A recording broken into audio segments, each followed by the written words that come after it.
preparation tool that can often either set you up for success or greater challenges for study abroad is your expectations.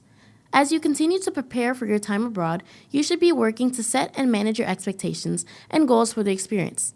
Setting challenging yet realistic and attainable goals and expectations for yourself and your semester or year abroad will be crucial for having a successful and enjoyable experience. Unrealistic or unreasonable expectations could lead to you striving for something relatively unattainable and coming up disappointed. Some examples of unrealistic expectations include that you'll make tons of local friends, become fluent in the language, and travel every weekend to a new destination. Hi, my name is Baila. I'm studying abroad in Buenos Aires, Argentina. I just wanted to talk about setting expectations for studying abroad. Step one is to set your expectations as low as possible, depending on the type of person that you are. If you know that you're gonna feel defeated easily, set your expectations low so that if you don't meet them, you're not gonna be upset about it. You're not gonna be in your feelings about it. You wanna make sure you're setting expectations and goals that you actually think you can meet, right? Because what's the point of setting a goal that you don't think that you're going to meet? You're not going to try. So one thing that I can relate to this is when I went to Indonesia. I somehow thought I was going to learn the language and be fluent in 2 weeks. I was only going to be there for 2 weeks, but what ended up happening was I got really good at numbers because I like to shop, and I was able to strengthen my knowledge of numbers and bargain a lot, get a lot of good deals. And that would have been a more realistic goal for me, was to get a good grasp on the numbers in 2 weeks. So you got to know within your span, within what you like to do, and within your capacity, what's going to work for you. But remember to set your expectations in accordance to the type of person that you are and how you generally go after your goals. You're going to have a great study abroad experience. I am having the time of my life. So make sure you set those expectations so you know exactly what to reach to. So that's it. Bye.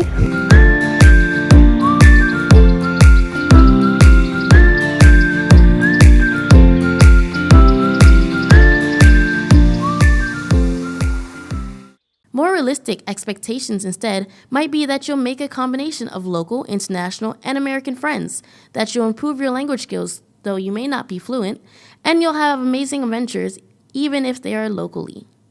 Think about the goals you want to achieve while studying abroad and work to make sure they align with realistic expectations. Goals should be specific as to lay out a pathway towards achieving them. A great example of a goal that aligns to one of these realistic expectations is, I want to improve my fluency in French by reading a newspaper once a week, engaging with locals when possible, and speaking in French 75% of the time. One potentially surprising aspect we as study abroad administrators have found students often set unrealistic expectations for is housing abroad. Housing is innately cultural, and therefore adjusting to a different type of accommodation is going to require setting realistic expectations and allowing yourself to adapt. How people live, eat, commute, and even relax are all parts of the cultural experience, and our programs are intentionally designed to help students live like a local. Living in a campus bubble, even one as dispersed as GW, is a very American experience that you're unlikely to find abroad. Even if a host university might have a more campus layout for academic buildings, you're unlikely to find dorm-style on-campus accommodations. Commuting to and from school, either through public transportation, biking, or walking, is part of the typical college experience in most parts of the world. In many popular study abroad destinations, living in the city center is often too expensive or unavailable to students. Another aspect of your housing that may take some time to adjust to is your housing's amenities. Access to drying machines, private space, and large-scale appliances is something many students may have in their current accommodations, but you may find is uncommon abroad. It's also important to remember when setting your expectations that housing will most likely never be equal across the board for all students, but it will always be equitable, meaning though some students may live closer than other students, others farther away may have different benefits to their accommodations. It's important not to compare your living arrangements with others and instead focus on getting to know your new home, your new neighborhood, and all the benefits it has to offer. Hi everybody, my name's Isabella. I studied abroad at GW Madrid, and I'm just here to talk to you a little bit about my living accommodations here in Madrid. I've had an amazing experience so far, and I wouldn't trade any of it for the world.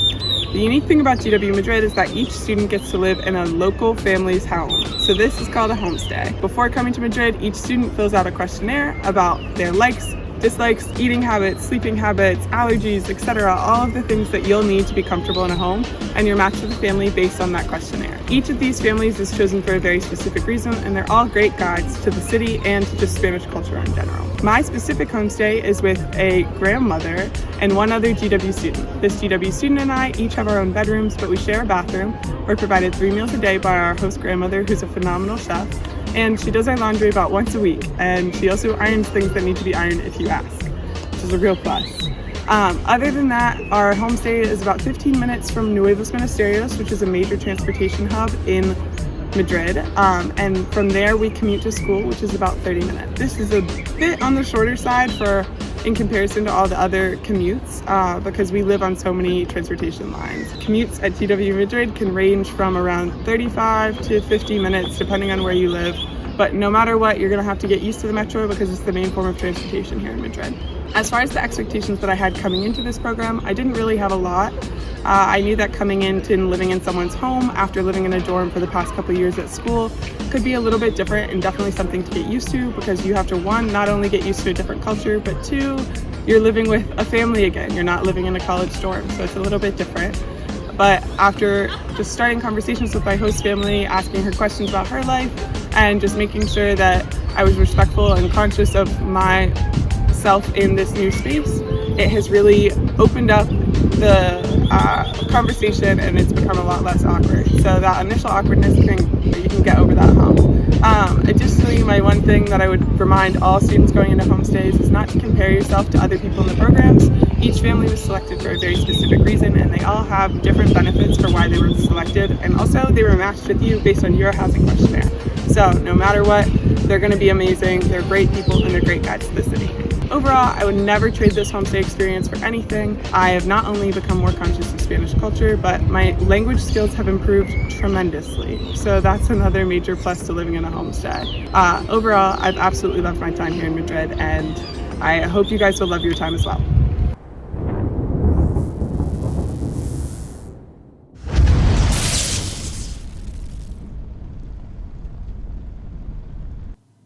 You can help manage your expectations and goals by journaling about the research you've conducted on your host country in conjunction with what is most important for you to accomplish during this experience. Some students also enjoy keeping a schedule of your daily, weekly, and weekend activities and agendas to visualize all the great things you're doing throughout your program.